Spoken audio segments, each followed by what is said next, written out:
you've learned from cradle to grave.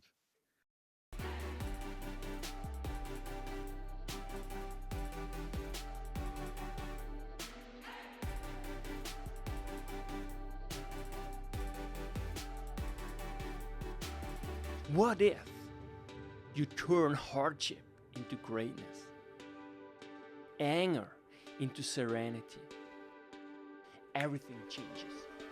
Make your life a masterpiece.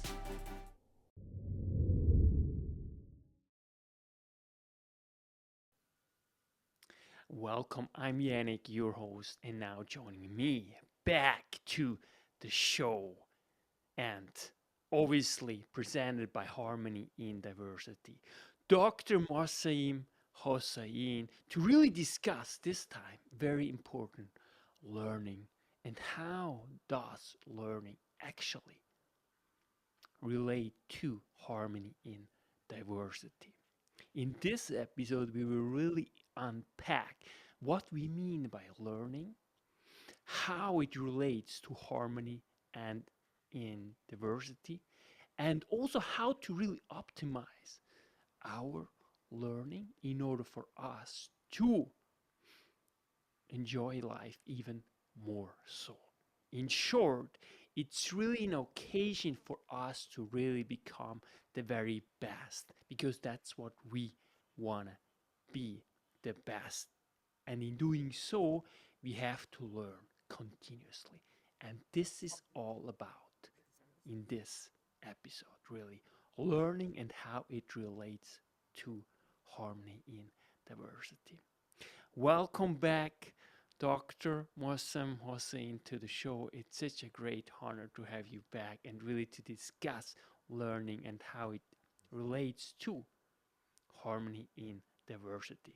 And we also did some research and we actually read one of the chapters of the book Learn or Die, which is all the more important today because the changes and the fast pacing world we live in today is just increasing from day to day. So, welcome back, Dr. Moazzem Hossain. Thank you, Mr. Yannick. Um, Definitely, it is a good topic to talk about. And as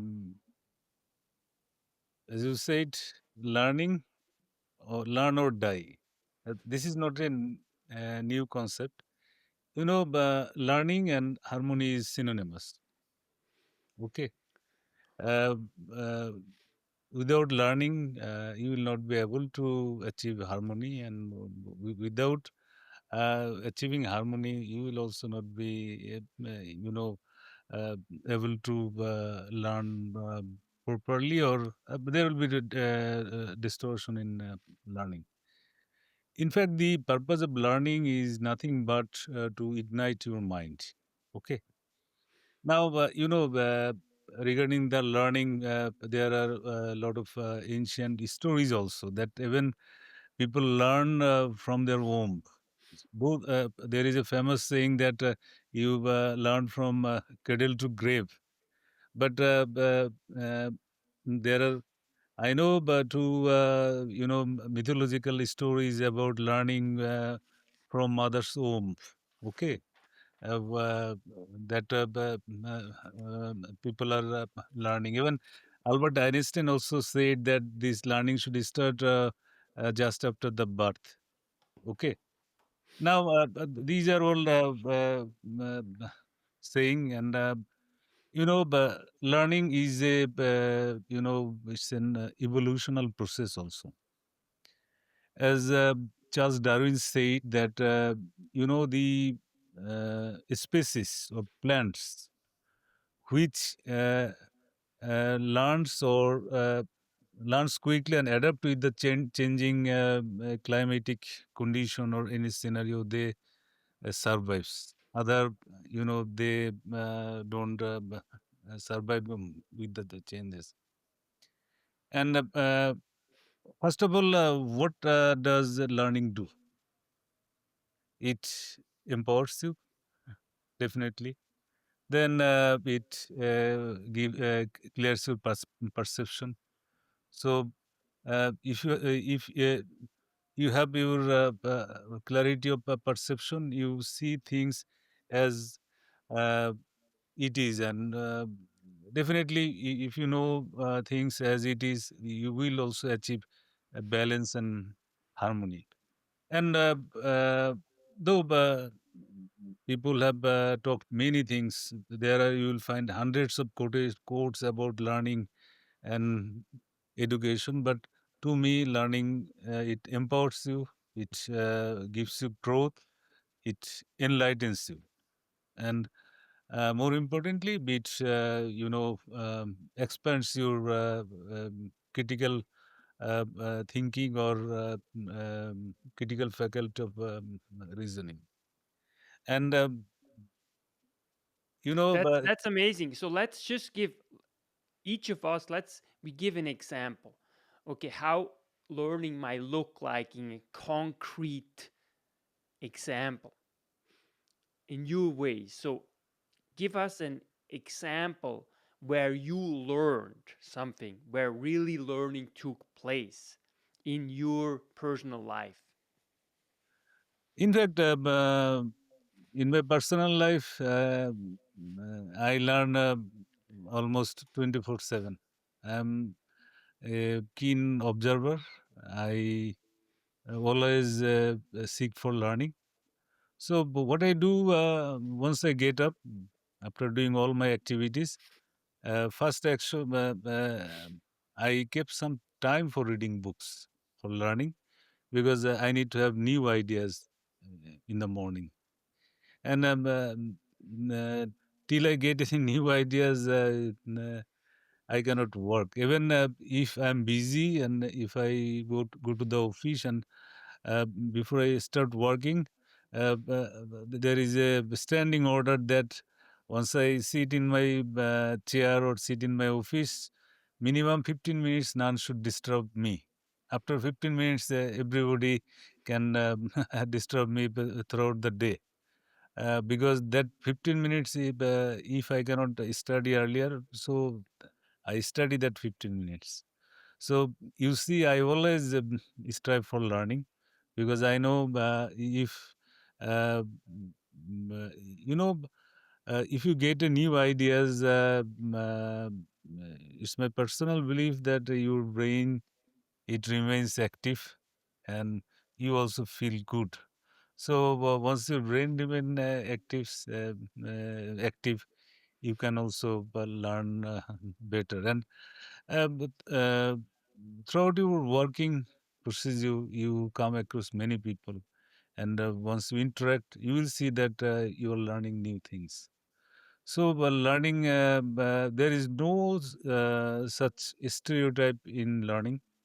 You can learn by observing, by seeing, by talking, or if you have some specific arena to learn or a specific interest, then you go for reading books, or if there are if there is some organized teaching, go there and learn. Okay. And Just quickly, regarding just quickly, just quickly. This is brilliant.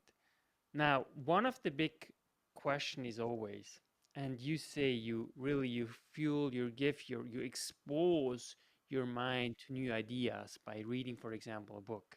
Now, this is one way of, for example, learning. But one of the critical question is always is that because learning is ultimately a result of taking in information and use them based on a given context, let's say, okay? Now, how do you translate ideas, for example, the book that you read in the morning, there are ideas, how do you translate it to ultimately integrate it or to change potentially your behavior? Okay, because we know that ideas is one thing, having them in our thoughts, but it's another thing to actually translate this idea to a belief. In other words, in taking actions. So, how do you specifically do it when you read, let's say, 15 minutes in the morning? And what do you do concretely with these ideas, these new ideas that you absorb by learning? In fact, once I have some idea, definitely I will disseminate it to others. Normally, you will have, less scope to disseminate it to others because people are, you will not find many people to interact because nowadays people do not read. And b- I think you wanted to mean that, a specific arena, if, all this learning will just enlighten you. Okay. It will, you will have experiential knowledge and you will have also wisdom. And once you go for any work, and ultimately you will find all this learning, somewhere you can relate all those. Uh, Today you have learned something. It may not be that today you can relate with your work until unless it is job specific learning. Okay. And if there is a job specific learning, you can instantly share this. And rather, you need to do that. But if you want to share your knowledge, which you have acquired through times, and you need a certain specific moment or a specific incident where you can share your knowledge that this is the right way or this is appropriate way to do this thing. So, here, So what I just want to quickly paraphrase what you're basically saying is that's what I understand what you're saying basically is that one way of you learning and really integrate it into your daily life is by giving it further, by disseminating it, by by helping people, by sharing it, right? Because once you read, let's say, an idea in a book, you ultimately you distribute it.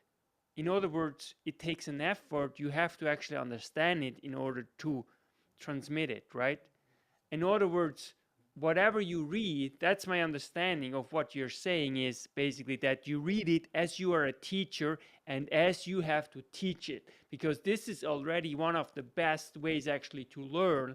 Because once you read a book, let's say, and you assume that you are the master of the content and you have to actually convey it to an audience, your state of mind is very different while reading the book.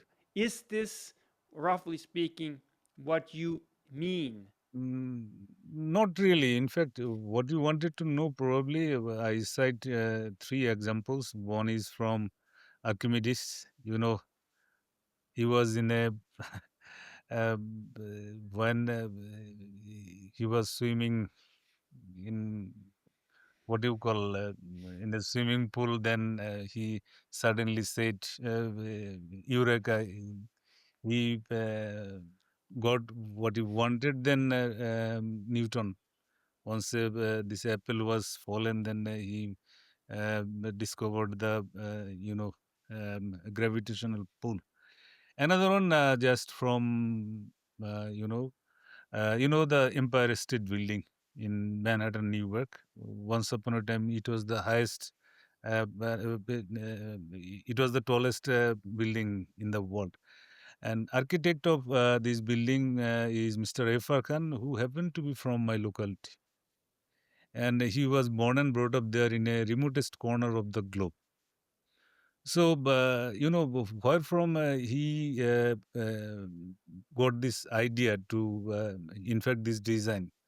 In our village, the jute, and this is called the golden fiber in our country.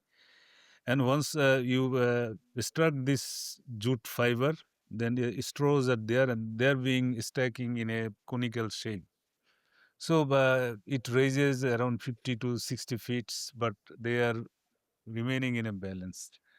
And there he learned from his boyhood that if these jute straws can remain stable and in a balance up to this level.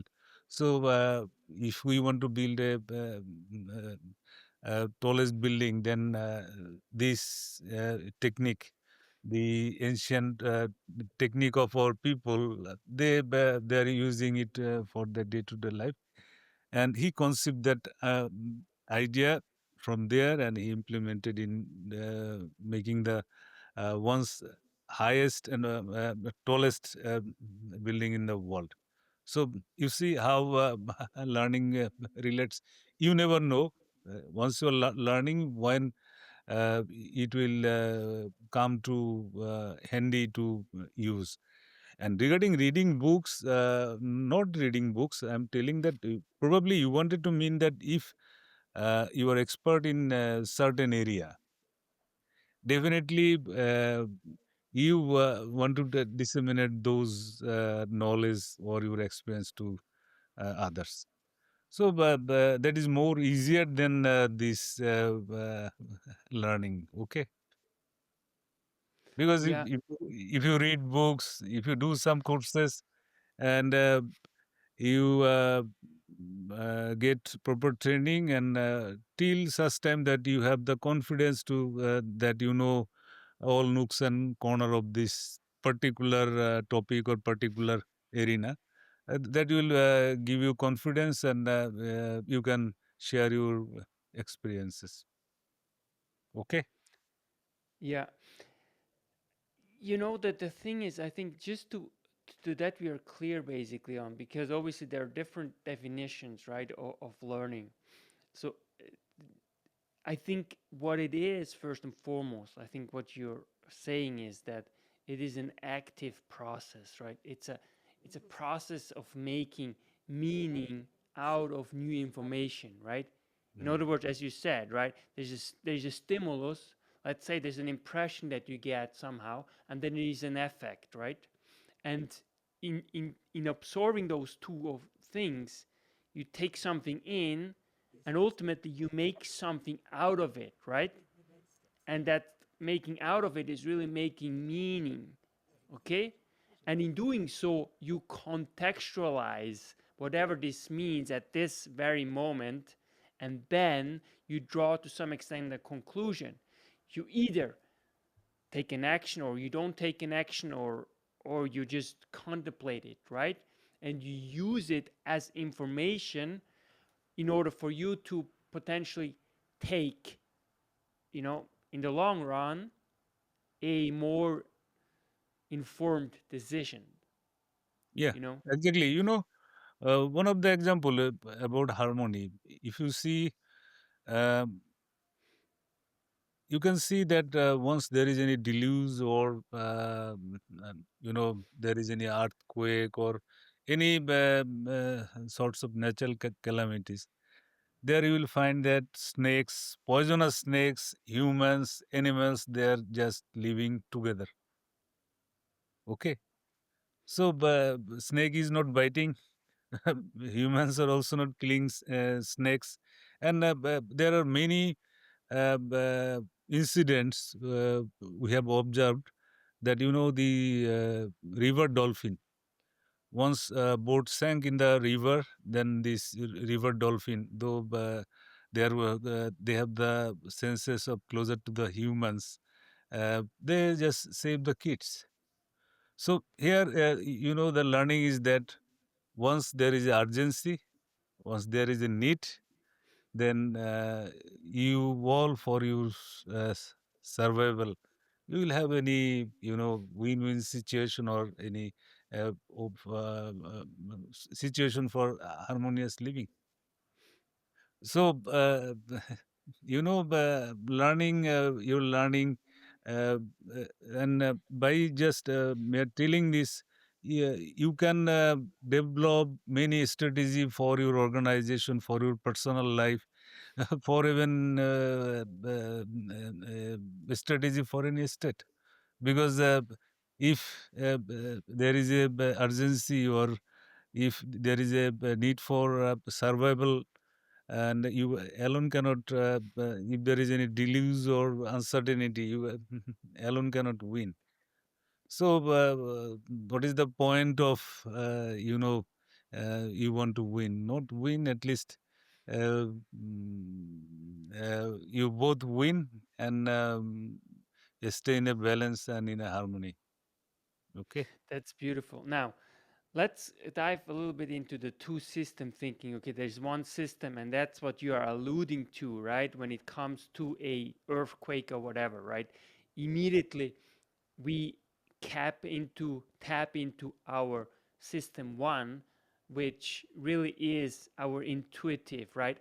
Into our survival mode. That's what we already have, right? What we already learned, which is also basically really encoded in our very, yeah, gene, right? I mean, that's what we do, right? But then there is a second layer, the second stream. This is really what really learning comes into when it comes to humans, in the sense that there you use your rationality, you use also your your whole experience, but also you incorporate your emotions, and obviously you also you use your reason. In other words, the second the second thinking is really a concerted effort. It's hard, it's not easy.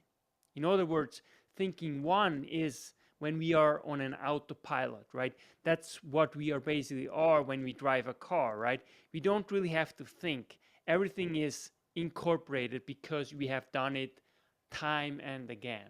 Whereas if we use the second system, that's where really effort comes in. It's applied reason, it's rationality, it's it's a present moment, right? And that's where it comes in becoming more nuanced, right? Because we can't just take the information that we have gathered so far in our lives and just react to the situation, but rather we use a more nuanced approach which takes effort. Okay, now this is part of learning, and I think this is the toughest part for us humans, is not necessarily thinking the first part, that is the intuitive part, but rather it's the effortful part to really contextualize and take in what we experience and then contextualize it. So what do you think? Because this is the hard part, No, and that's oftentimes. but these are very abstract things. And number one, I talk about practicality. First of all, the rationality is all confusing, and it is the root cause of all evils. Because rationality comes out of intellect, and intellect is these characteristics of intellect is just to dissect, and it also generates these um, it is uh, it is not ego but more than ego, that is identity, and through identity it generates your belief system. Okay, so this uh, if you talk about this rational thinking is not rational in word. Okay, this is also the this is the uh, irrational thing. Okay, until unless I told you the if you want to solve anything, if you have the clarity of perception and you know things as it is, only then you can solve it. And for rationality or rational thinking, then what we will do, because you will think that I need this. I will think I need this. I think that my belief system is this, my own is best. So you are telling that your belief system is best. But neither of us is correct. Get it guaranteed. Because if our perception would be clear, then this point of rationality would never come. I told you before probably that once you are seeing me, I am seeing you. It is becoming 16 parts is coming to me or your retina and gives an image like Dr. Moazzem or Mr. Yannick. So the Mr. Yannick I am seeing is not the real Mr. Yannick, or Mr. Moazzem you are seeing is not the real one. That's why if you have this clarity of perception, and it comes through mental equilibrium, because now here this why I'm please okay, I'm just explaining it. Rational thinking, belief system, it comes of ahankara. It is not ego. This is the that you are identified with yourself, and it is connected with manas. Manas means mental plane, and this is a very volatile plane, and which is the root cause of all evils of humankind. I'm not going to going for discussing all those in a deliberate term, because it needs a deliberate session. But just know only this much, and that's why uh, uh, for having balance and harmony, you need mental equilibrium. Once you have this mental equilibrium, you will have balance, and you will also have harmony when all the organs they are acting in a proportionate way. And everything cannot be the way we want. Not like it's not like a machine that I'm giving something, it is producing something. If we are dealing with human beings, with then you cannot desire exactly what you want. Even after that, if we here comes the point of learning, as you said, why learning is important for harmony. Because now I'm telling you that this rational thinking is not correct. Okay, because rational thinking is the root cause of all conflict. Because you are remain adamant on your point. I'm remaining adamant on my point. So it is very difficult to convergence, and definitely it is on the fault line. That's why I'm talking about that clarity of perception, and if you have the mental equilibrium, that is called balance, and then you can achieve harmony. That's why learning is synonymous to harmony, as I told in the beginning. Okay. I fully agree. I fully agree. And I think I fully agree, actually. Now, the question is just that there is a process to get to actually harmony. And that's to me precisely actually the way to achieve harmony is through deliberate learning, through deliberately use the second system thinking that is incorporating rationality, but also reason and all your experiences, a continuous process in refining your behavior, your thinking based on the circumstances, okay? Within but also outside. In other words, again, I come back to what really Darwin was also arguing on. It's that ultimately our behavior and our species, it's always a function of our environment, right? And that's ultimately what also learning is, right? Because we have to adjust our behavior, our way of communication based on our environment. And that's to some extent really what learning is. It's precisely what Hess called it stimulus and effect, right? And constantly taking it in and adjusting our behavior, okay? And you're absolutely right. It's all about clarity of mind, right? Because if we have clarity of mind, if we have this harmony within, which emanates outside, that's ultimately what truly learning is, because we live in alignment with the cosmos, right? And we take it in as we receive and send out, okay? Now, just quickly go back to in terms of good and bad, okay? Because this is also very important, and that's one of the huge challenges too, to really unpack it. And to me, in terms of learning and harmony, the good is really if we tap into always into our full potential. And by that I mean it's uplifting. It's uplifting for myself, but also and especially for the environment around myself, for example, other people. And that's really what good is. And the bad is really when we are not able to strive to our full potential or live up to our full potential. And in doing so, we also become an obstacle for our environment. In other words, for our fellow human beings. Would you agree with that? Because to me, achieving your full potential is really a matter of achieving harmony in diversity. In fact, uh, we are talking in a, our scope is unlimited. We have not narrowed down our scopes regarding learning.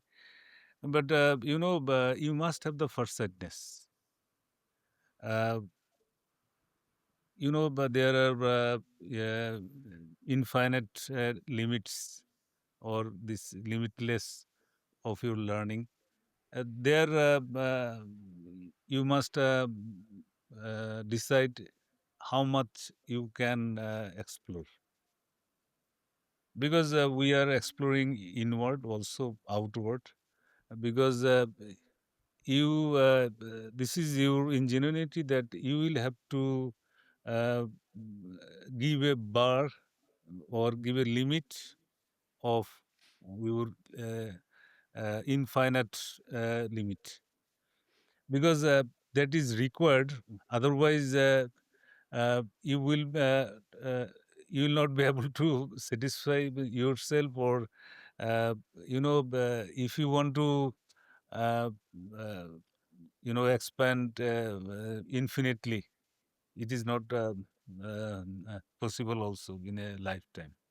So That's actually what you are basically talking about, you, and yeah. tell me if I'm right, but it's precisely important that we set some intermediary goals, right? So that they are achievable and therefore we can build upon this further and further. Whereas if our goal is unlimitless, then it's hard to actually do this, right? Because we disconnect from the need of seeing progress, right? And to getting closer to certain intermediary goals. Is this what you're basically saying? Yeah, but but those are those are set rules for doing anything, that we have this immediate aim, then immediate objective, not aim. Aim is one, but there are objectives to reach to the aim. So there are some phasing or stages through which you will achieve your aim. But at present, there is a report of World Health Organization, that is WHO, is the organ of United Nations. This is interesting and alarming also, and they have given the right observation that present day world is the pandemic of mental illness, and by 2060 it will become pandemic of suicide. Okay, 2026, you say, or 20? 2060, 2060. Oh, yeah, yeah, So absolutely. we are learning many things, but we are we cannot balance our outward learning or inner learning. Okay, so but that's why you need to identify what type of learning you need. First of all, probably that book you have given, those are mainly confined for organization to excel, nothing else. And for organization to excel, you don't need that much learning. And those are more of stereotypes also. And in learning, these stereotype system doesn't function better. Okay. I can cite you one example. If you go to India, in Calcutta, Rabindranath Tagore, he conceived the idea of learning that is that should be under nature, and he established Vishwabharati, where students are, they were not forced to learn anything. There are disciplines. They are learning more by interaction than these stereotyping these classes and others. So that's why there are ideas that uh, uh, at present in this world, you know, if you want to survive, for your survival, then we come our inner, development or others. Uh, you need to be because there is a very thin line of achieving competitive advantages, because things are moving so fast. So you need to learn, you need to innovate, you need to implement all those with speed also. Uh, Otherwise, you will not survive. So you see, we all are running because of this technological advancement. Right at this moment, if you innovate something, that becomes obsolete in the next moment. So, if you talk about these business entities or any organization or anywhere, this competition or stakes are very high. So people they are under stress, and at sometimes they do not know how to conduct their life. That's why I said that uh, you need to limit the infinite limits. Mhm. Otherwise, you will go wrong. That's why this World Health Organization is telling that now we are going through the pandemic of mental illness.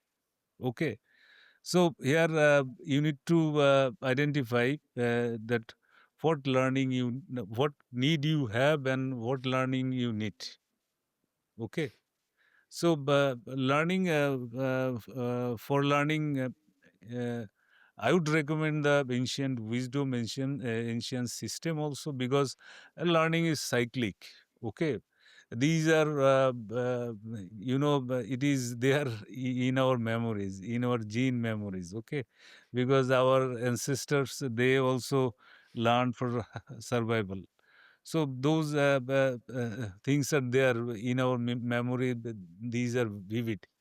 So But directly. just quickly, punct. Yeah, absolutely. That is so important. I agree with that because, and that's also actually in the book, right? It's about making meaning. It's about making sense of the world. And one way of doing it is always to putting it into a story, right? Because that's where oral tradition comes from, right? They told stories in order for us to really learn to absorb it, because it's just not possible if there is no emotions attached that we can actually make meaning of just chewing at people facts, right? And that's partly why we have a mental health crisis, is because now people, especially young people, are just confronted with an unlimited amount of facts, and therefore they get completely confused. And by being confused, it causes anxiety, it causes all sorts of issues, and especially it causes the issue of feeling helpless. You know, you don't know really where to start because there are so many variables at play, right? So this is just quickly to summarize what you're basically are saying. No, no, but here one thing, we humans, we always want to extend our spheres of influences. And, this, uh, and if we want to, increase our spheres of influence outwardly, But to me, in present world, for the youngs and for all of us, it is that we want to explore this infinite, limitless outwardly, but we forget to develop our inner self or look inward. So there are two types of exploration. One is outwardly, another one is inwardly. If you look inward, then you will see that this outwardly, inwardly, there will be balance, and you will gain harmony. Otherwise, this mental illness and suicidal next this suicidal trend will come, because you do not know what you are doing and what you are achieving, because you want to uh, test your ability of this ability to explore the frontier, outside frontiers. But your most important thing, that your inner frontier, you are totally ignorant about it. That's why this thing is coming, and that's why this harmony, balance, and harmony in diversity is the only solution for humans to survive in better way. I must say better way. I will not say that in peace. Okay. Yeah, that's Okay. brilliant. I fully agree what you are saying. Now, of course, it's also sometimes hard, right? I mean, we we have to find some ways, especially when it comes to individual people, but also organizations, to actually put this somehow into practice, right? And that's first and foremost, we need acknowledgement that there is something we can actually improve. And I think that what really helps, especially in this chapter, is that we look at it and question ourselves first and foremost. Okay, how do we know, how do we learn certain things?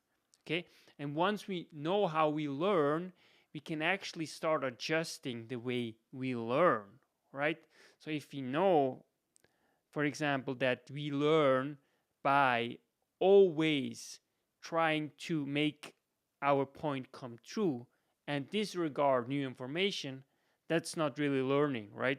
That's more a dogmatic approach to life, that I have a certain set of beliefs and therefore life has to somehow adjust based on my mental model, right?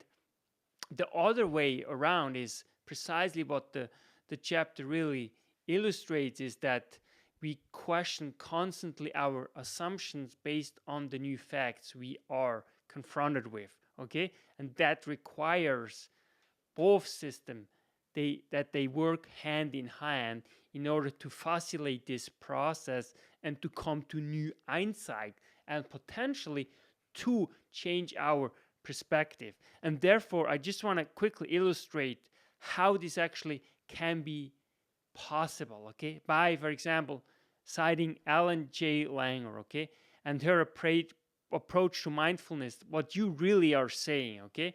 Because mindfulness is first and foremost, it's really the simple process of noticing new things, okay? Because constantly there are new things, right? We face, we see within ourselves, but also outside of ourselves, okay? And so I just want to quickly present three stages of mindfulness, okay? So the first stage is you look at the situation, let's say someone loses his shoe, okay? An old man loses his shoe, okay? So the first stage of mindfulness will be, I don't care, it's not my problem because it's this man's shoe, okay? I don't care. The second stage will be, you run immediately to the person and actually help him get back his shoe, okay? And the third stage, the highest stage of mindfulness, will be, okay, that's interesting. This man is just losing his shoe. Now he's an older man. It's really tough for him to get back his shoe, right? Now I can either think about, okay, well, I help him, or I can think beyond that and think about, okay, this elderly man, and we know fitness and exercising is so important.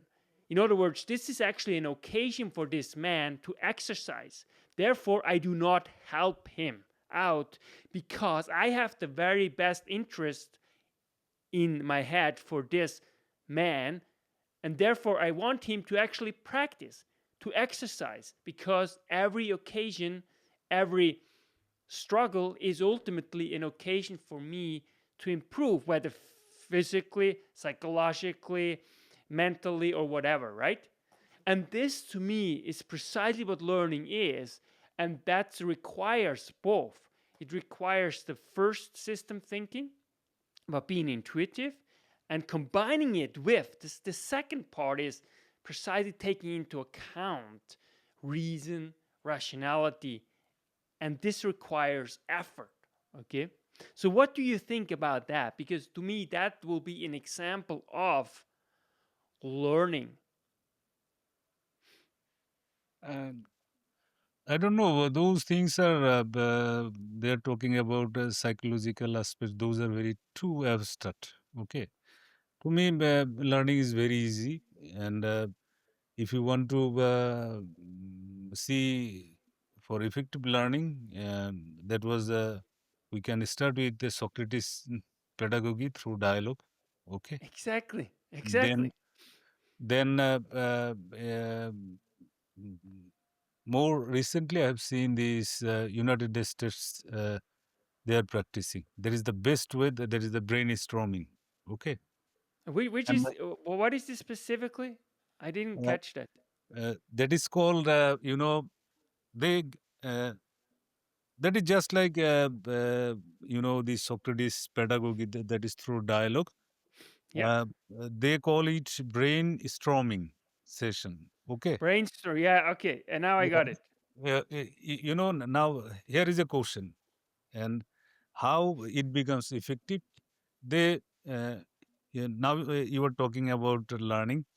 They give some topic. So there are 10 or 5. Now everyone needs to give their views or their ideas. Sometimes there are groups, sometimes individuals. So you need to present your ideas. But here they say one thing that uh, you can criticize anyone, anybody, or you can give any assumptions or maybe little or maybe that uh, you are giving vile criticism doesn't matter. You can uh, you can give your opinion, assumption, thesis, hypothesis, anything you want. Uh, through your heart that open-heartedly without any fear and prejudice. Okay, if you can create this environment, you see that every humans have the potentials.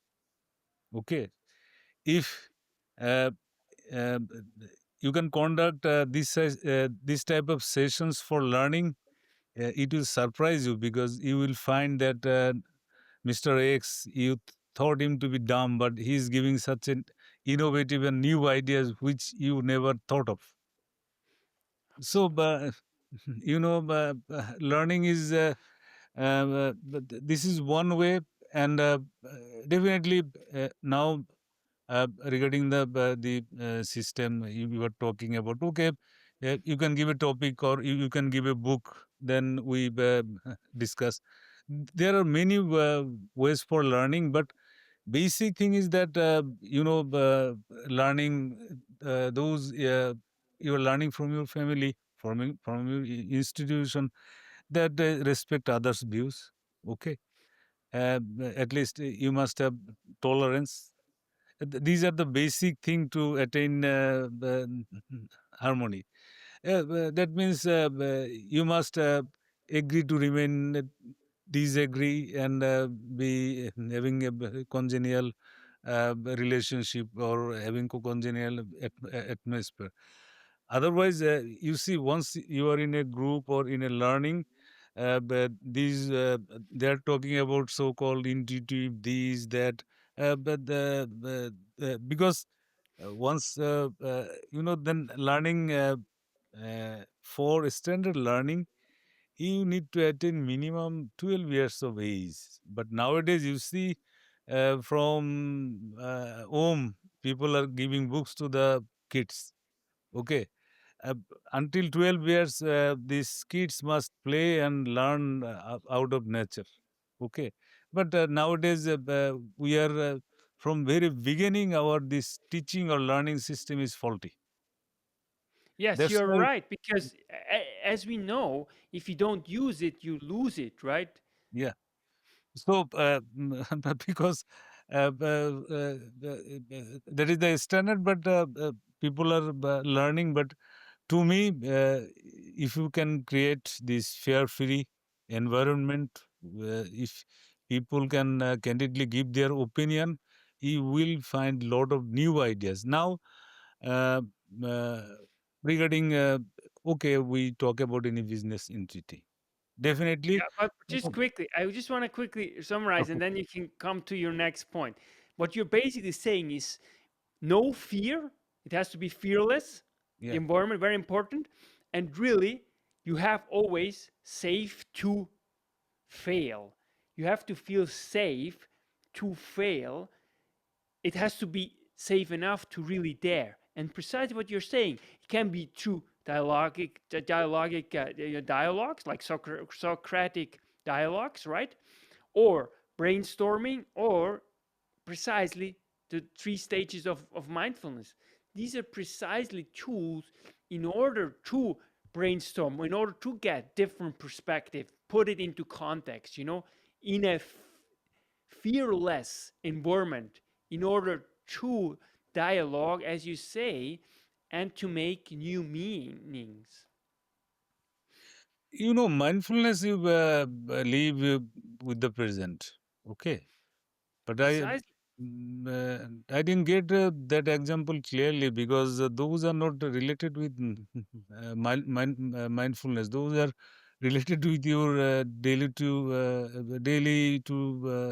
work. Okay. Uh, if you are moving, if someone is in trouble, if you have time, you can help them, and that is your human qualities. But it varies from culture to culture, countries to countries. Okay, in West system is different. In East system is different. So I've seen in Western country, if someone is in trouble, people are afraid to call the police because police will ask him a lot of questions. But if you come to the East, you will see that if someone is in trouble, people would jump to help them. So these are culture specific thing, and over time things also got changed. Mhm. Okay, so that's why. But just one thing, this is very important. This is actually universal. What I'm actually talking is that we know positivity, negativity has an effect. That goes back to the evolutionary process. Okay, we are wired to really to survive, right? And I show you one analogy that's very important because this is universal. Okay, we're talking here about universal things. Okay, so if you let's say you have a positive thought. Okay, so I show you here this example. Okay, I show it here. Okay, Mm, let's suppose here you are here. Okay, you have a positive thought, for example, and that's what I mean by mindfulness, because it opens us up to all the possibilities. Ultimately, it changes our perspective. In other words, we are able to take different perspective. Whereas if we are negative, no, we focus only on the situation. For example, oh, something bad happened. Okay, so we are turned inward. Okay, but once we open up with mindfulness, and that's why learning is so important, because we put things into context based on the context, then our view opens up. It looks like this. Whereas this is positive. It it expands outward, whereas negativity, it will go down. Okay, the focus is just basically inward. Okay, it's very narrow, and studies have shown, I mean, Dr. Langer's work has shown that it all has to do ultimately with learning, because this is precisely also what you basically can say with uh, dialectic dialogues, right? You ask questions constantly. You don't But answer it, but you I'm ask not it in clear order about to the explanation expand. of mindfulness. Mindfulness, the example he is giving, but this is not the mindfulness. Mindfulness is that you are living with the present. Exactly. And Yeah. this means that you actively noticing new things. And this is what makes us feel alive, because we feel like, wow, wow, wow, wow. Okay. And that sets us precisely back what you're saying, being in the present, because then everything opens up and we ultimately realize, wow, we are connected to everything. We are the universe within ourselves, as Neil Teese said so eloquently, on Notes on Complexity. Okay, that is really important. In other words, they're just different concepts, and I know what you mean. They're different concepts, but these they converge all together. From psychology, from evolutionary biology, from social sciences in general. These really converge, and we are ultimately able to actually make more sense out of it. Okay, that was just my point. I truly believe that actually those are integrated. They are just different ways of achieving the same thing. You know what I mean? Because you can travel to Rome by plane, but you can also travel to Rome by a ship or boat, right? But the result is ultimately the same, and that's learning, which ultimately leads to harmony. And one way off, I think one of the most effective ways is really to apply those two systems of thinking in a more integrated way and constantly questioning ourselves. Look, Mr. Yannick, I don't subscribe those ideas of system on and system to learning. Those are the thoughts of these Western people, which but there is no such kind of thinking or that system on system two. They are dissect things more, but I didn't find any meat out of it. Okay, because the things are so simple and they're making it so complicated. And this is the specialty of those intellect people. That is called intellectual vocation to me. This learning is not, if things are so, difficult to comprehend, then how you are going to learn. Okay, intuitive learning is a different thing, and once they're talking about all those things, then they need to know the human this being, how they functions, how they the people, those who all have mastered all those things. You need to have a definite interaction with all of them, with all these people, and so far there is no such theory that how this because the people with scientific mind, they have they want everything should have a theory, and it should be just like mathematical equation.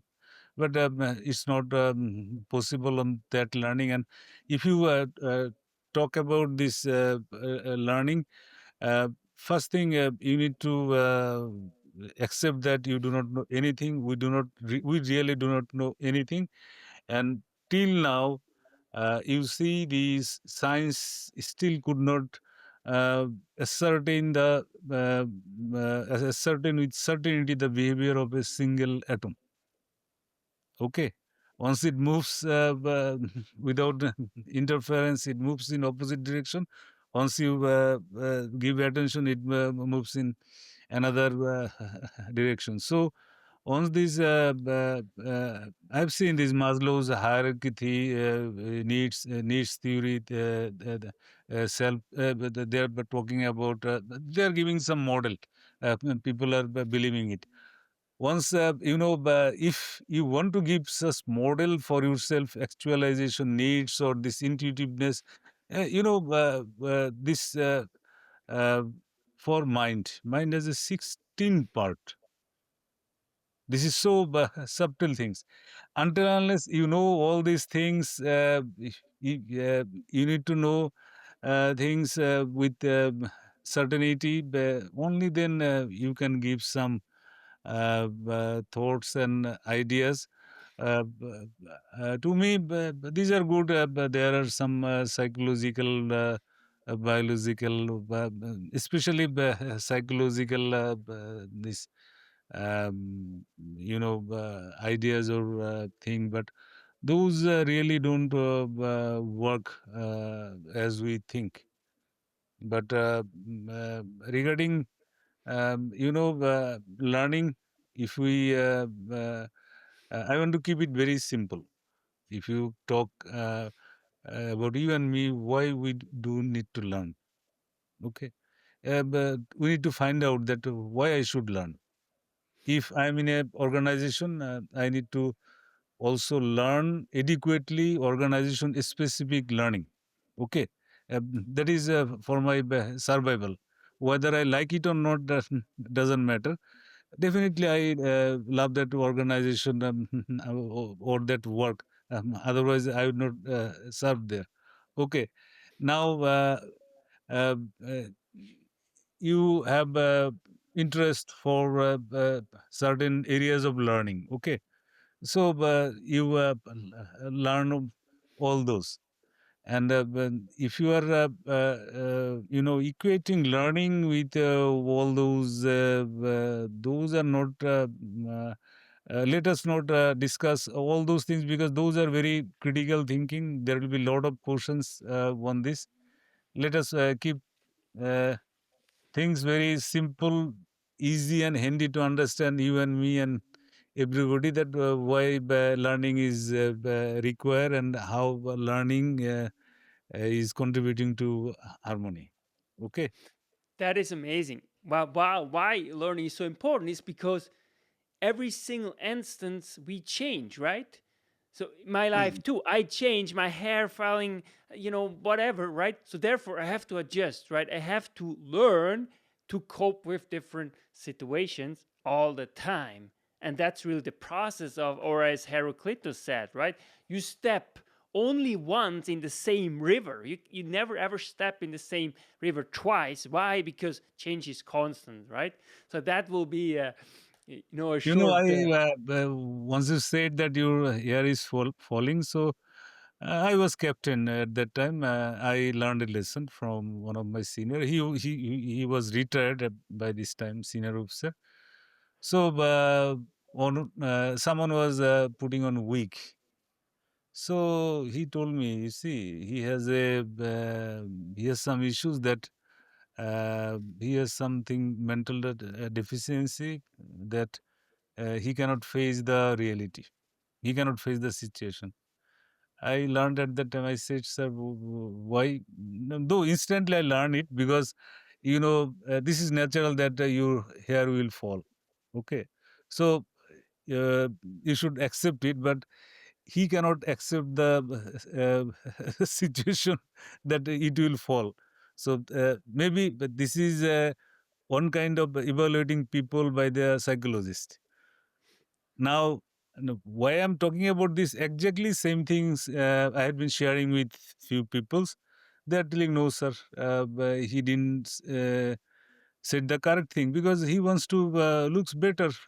That's why he's using wig, and he's doing grafting. Don't you think that is better? So you see this as a psychological teaching, those are not universal. He said that he cannot face the reality. That's why he's doing this. Another 2 to 3% told me no, because he loves to remain handsome. That's why he's doing this. There is nothing wrong in it. But this is So, precisely an example of not learning. Because if you are able to accept, right, you accept what's happening, and that biology is changing. uh, Our life is changing, and therefore we have to accept it. Accept is the first premise of actually transformation. If we don't accept that we have to learn, we will never really learn, right? definitely, Acceptance. you need to learn, and we are learning every day, every moment. Okay, everybody is learning. You see, when a farmer, at the end of the day, he also contemplates what he has learned throughout the day. Everybody is everybody is learning in their way. We learn through our living. So there is no denying fact that learning is necessary. Without, uh, if you, okay, let us just quote Mr. Warren Buffett, that the more you learn, the more you earn. So that is better for, people to motivate for learning, isn't it? And regarding learning, not only learning is a continuous process. Uh, I told you about the Alexander the Great. He was taught all the disciplines and everything. And so is Napoleon Bonaparte. He's, you know, he's though he's not the direct disciple, but Napoleon follows him into it. And do you know what Napoleon Bonaparte used to do?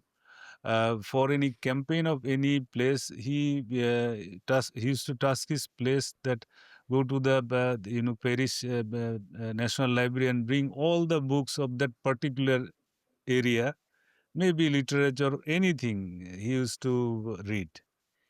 And in modern times, Lee Kuan, this man from Singapore who totally changed the fate of Singapore, Lee Kuan Yew.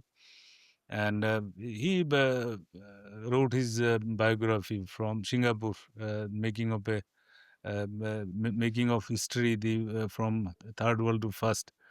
Here, this is one style of leadership that is called.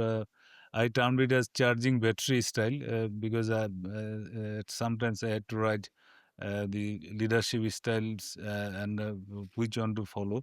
And he said that what he used to do, as a prime minister, he used to take leave for about a month. He used to go to America or England or Canada, where these renowned universities are there. There are these all latest intellectuals and with latest ideas. He used to go there and interact with them, just to remain updated with the contemporary ideas and charge his battery to all those ideas, and to so that he is not backdated. That means he is remaining updated with the environmental changes in um, all aspects. Okay. And importance of learning, even this American president, this famous president, JFK, John F. Kennedy, he said that leadership and learning is indispensable. So you need to have learning. Without learning, uh, you cannot do anything. You cannot lead people. You yourself cannot work, and you will not have your own satisfaction. Okay, that's why the importance of learning, or as you said, learn or die. Learn or die is this in a short is the finest saying. If you do not learn, you will die. There is uh, no doubt about it. But there are processes, different. Uh, people can, the way people want to learn, all the system, all the methods will work. But someone is we cannot say best way, but say that easy way to learn how to do that. We can discuss about that. And you wanted to relate, and definitely, learning is synonymous to harmony. There is no doubt about it. Because learning empowers you, learning enlightens you, learning allows you to see beyond the boundary. Definitely, once you attain these, definitely you will have balance and also harmony. Okay. Because really learning helps you to adjust really to the cosmos and the universe, right? Because you take things in and you adjust your behavior accordingly, and therefore we come back to nature. You become really a function of the universe, of nature, right? And that's really what aligns us back to nature, and therefore you always propose to go back to nature, to contemplate nature, and to play in nature, because that's what we ought to do, because we become actually what we hang out most. In other words, I can tell you your destiny by contemplating and by studying your friends, because you become with whom you are together, right? Because nature is the best place for learning. Learning mindfulness, learning playfulness, okay, and learning for survival also. And that is the best way for all of us. If you know uh, the if you know the natures, how it works, that is the best thing to learn, because that is just living, not that is just living life, not death. What we are doing in the name of development, that we are living dead. Okay, we are living on chemicals. We are living with mental illness, and a few days. You see, now the world where we are living, where kids are going for suicide. So that means there is some fault line in our system, isn't it? A kid, 15 years kid, his life is so vibrant that he is a king in his own domain. But how he or she can think of suicide?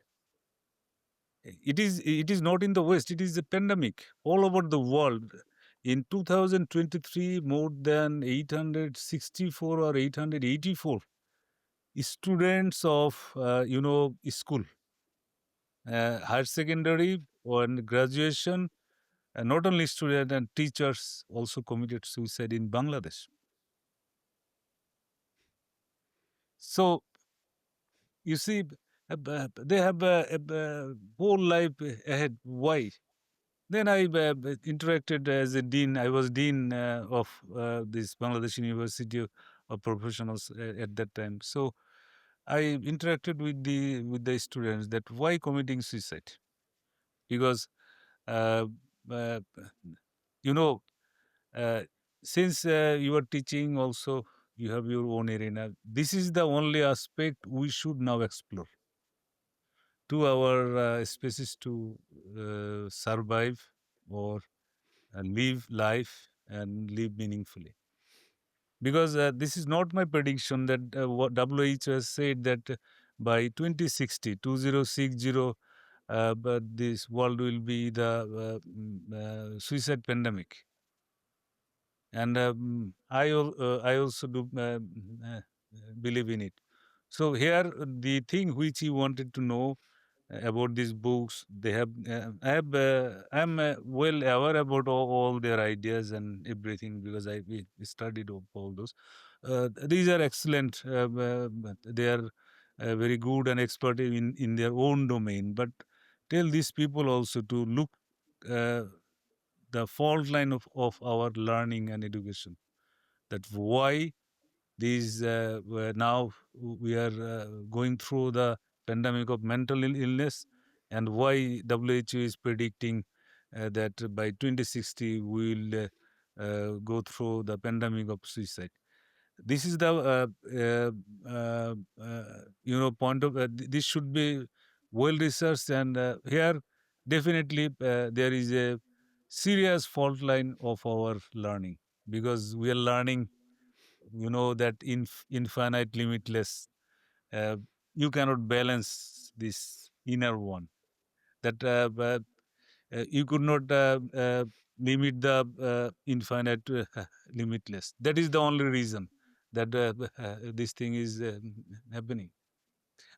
How do you feel that in a country more than 55% people are living with sedative? It is in America. Okay. So, how can those people remain good and be active? So, it is not any country specific. As I said, this trend is global, and it is being cautioned by the United Nations organization, that is World Health Organization, WHO. So, this is the point here.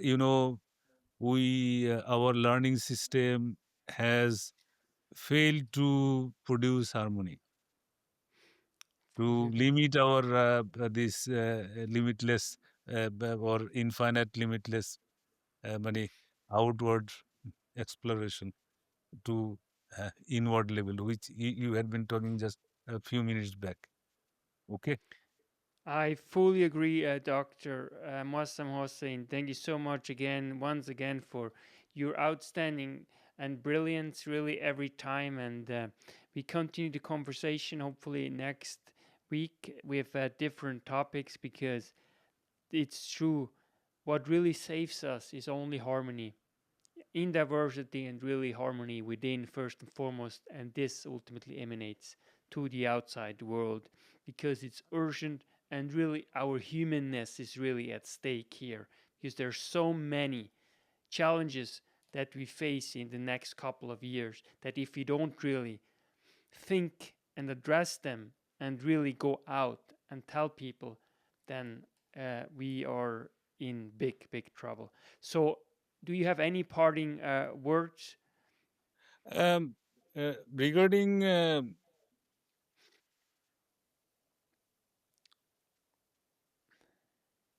but just we have talked about learning, and there is no um, I don't need to say something about the importance of learning, and in the present world, it has become the battle of ideas.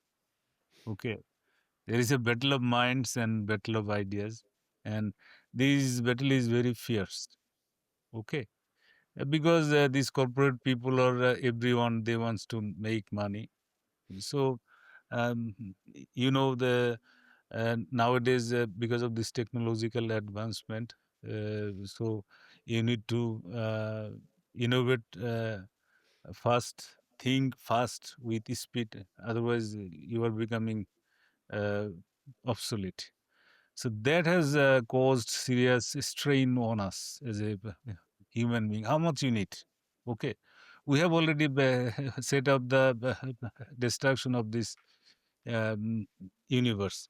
So here, that my parting this word is that we must, as a human being, uh, we must, as I told you, that we must limit the infinite, limitless. Okay, that how far we will explore outwardly, leaving our inward think, as you said, that cosmic force and others. If we do not explore our inner world, then definitely we will not be able to achieve harmony or balance. Then at present, this world is, as WHO has said, that pandemic of mental illness. Then by 2060, it will become pandemic of suicide. So we don't want that. We need to, rethink about our learning process and everything, so that as a human we can live life, not dead. Thank you. Brilliant. Dr. Moazzem Hossain, And this episode was sponsored by Harmony in Diversity. That's why knowledge matters.